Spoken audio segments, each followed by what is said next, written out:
Hello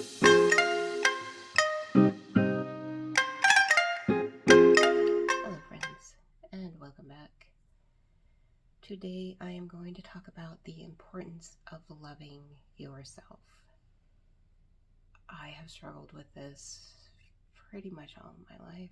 I still struggle with it sometimes, and I was just shown this morning how important it is, and I have I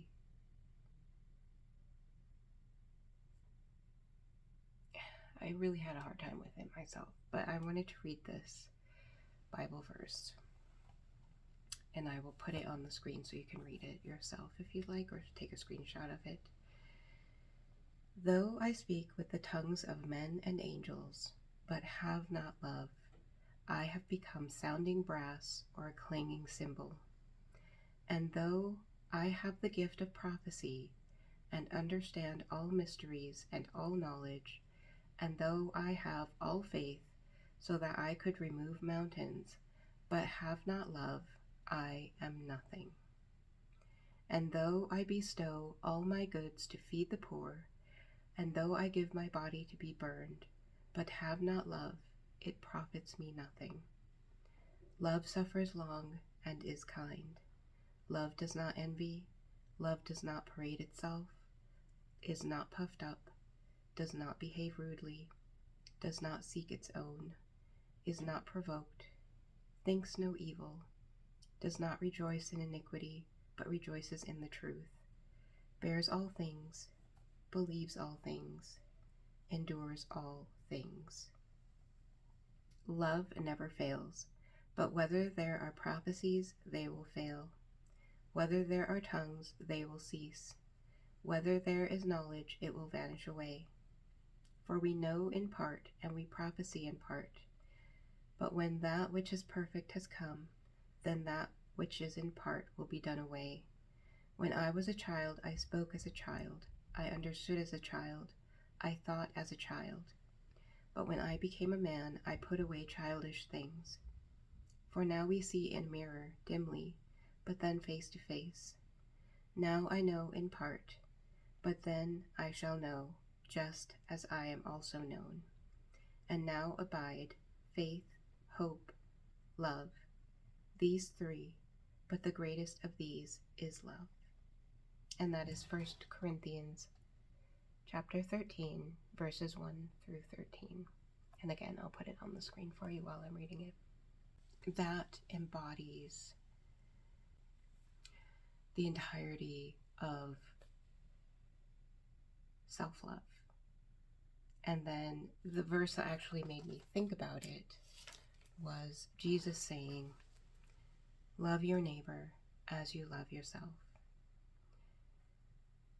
I stopped reading the news about 4 years ago.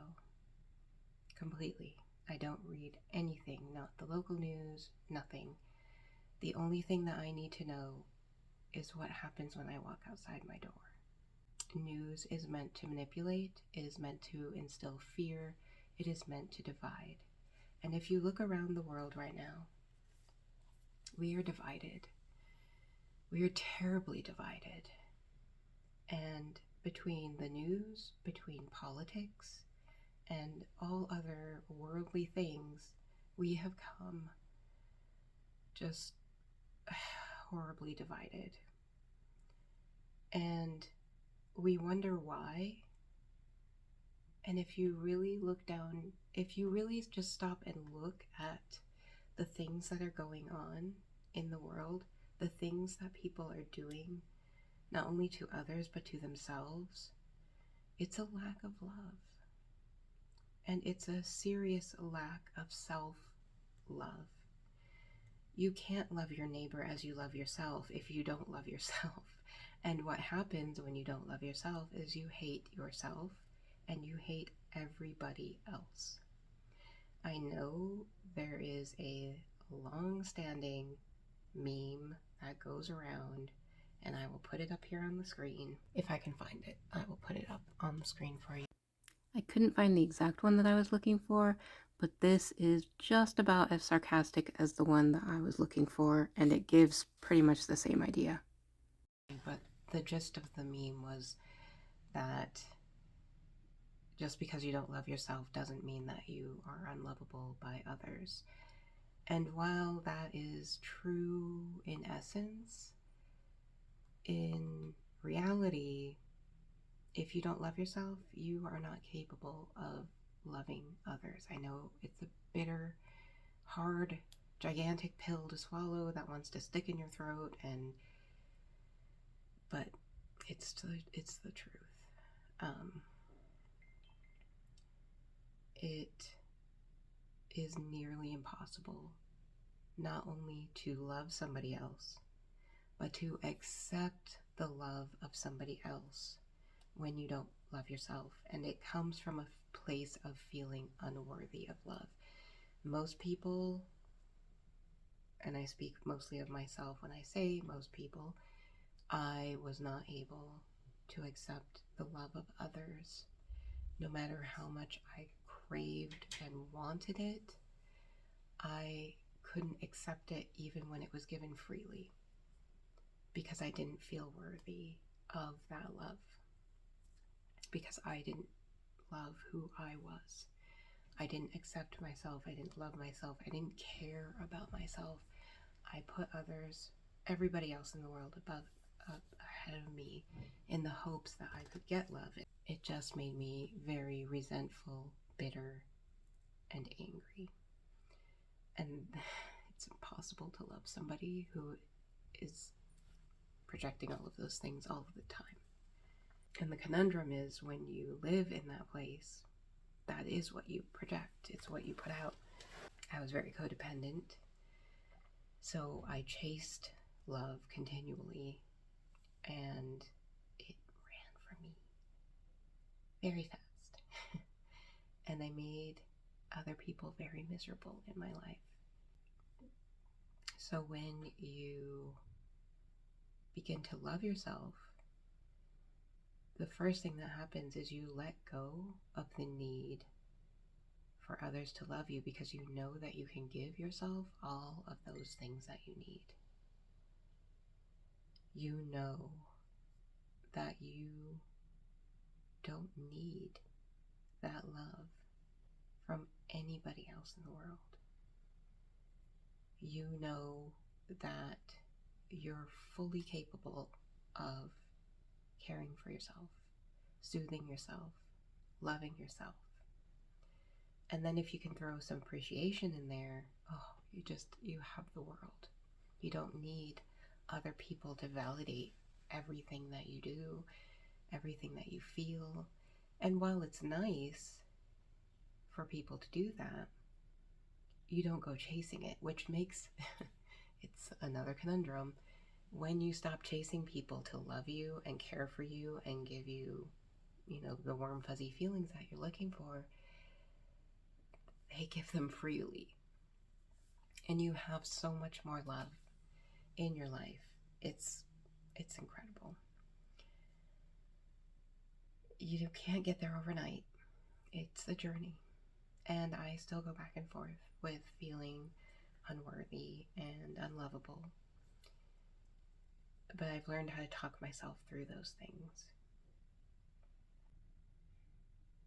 Loving myself, I was an atheist for many, many, many years. And you'll hear this many, many times, and you'll hear my story many times. But loving myself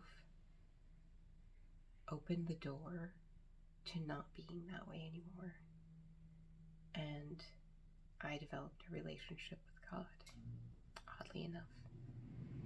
You can hear my heater. It's cold outside.